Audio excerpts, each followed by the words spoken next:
ಶ್ರೀಮಂತರು ಮತ್ತು ಬೇರೆ ಬೇರೆ ನಗರಗಳ ಉದ್ಯಮಿಗಳನ್ನ ಗುರಿಯಾಗಿಸಿ ದೇಶದಾದ್ಯಂತ ನೆಟ್ವರ್ಕ್ ಅನ್ನು ಇಟ್ಟುಕೊಂಡು ಭಾರೀ ವಂಚನಾ ಜಾಲ ಎಸಗ್ತಾ ಇದ್ದಂತಹ ಖತರ್ನಾಕ್ ಆರೋಪಿ ಮಂಗಳೂರು ನಗರದ ಜಪ್ಪಿನಮೊಗರು ನಿವಾಸಿ ರೋಷನ್ ಸಲ್ಡಾನ ಮನೆಯಲ್ಲಿ ಕೋಟಿ ವೆಚ್ಚದ ದುಬಾರಿ ವಸ್ತುಗಳು ಸಿಕ್ಕಿದ್ದು ಪೊಲೀಸರು ಇದನ್ನ ನೋಡಿ ಶಾಕ್ ಆಗಿ ಹೋಗಿದ್ದಾರೆ.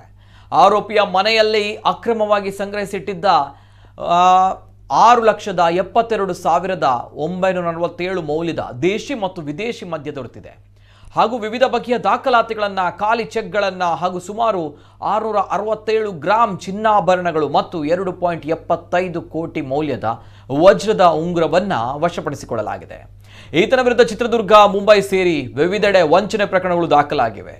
ಆರೋಪಿ ರೋಷನ್ ಇತರರೊಂದಿಗೆ ಸೇರಿ ಅವಶ್ಯಕತೆ ಇರುವ ಉದ್ದಿಮೆದಾರರಿಗೆ ಸಾಲ ಕೊಡಿಸುವುದಾಗಿ ನಂಬಿಸಿ ಮೋಸ ಮಾಡ್ತಾ ಇದ್ದು ಕಳೆದ 3 ತಿಂಗಳಲ್ಲಿ ಸುಮಾರು 32 ಕೋಟಿ ರೂಪಾಯಿಗಳನ್ನು ಈತ ಮತ್ತು ಇತರರು ಪಡೆದುಕೊಂಡಿರುವುದಾಗಿ ತಿಳಿದು ಬಂದಿದೆ.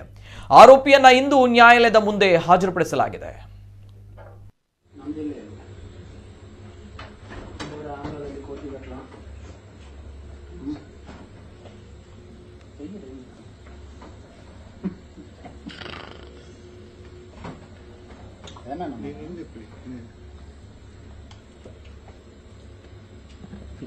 ಅದಲ್ಲ, ಅದು ನೋಡಿ ಹೋಗಿ ವಿಡಿಯೋ ಮಾಡ್ತಿದ್ರೆ ಏನಾದ್ರು ಹಂಗೋಗಿ ಮಾಡಿ.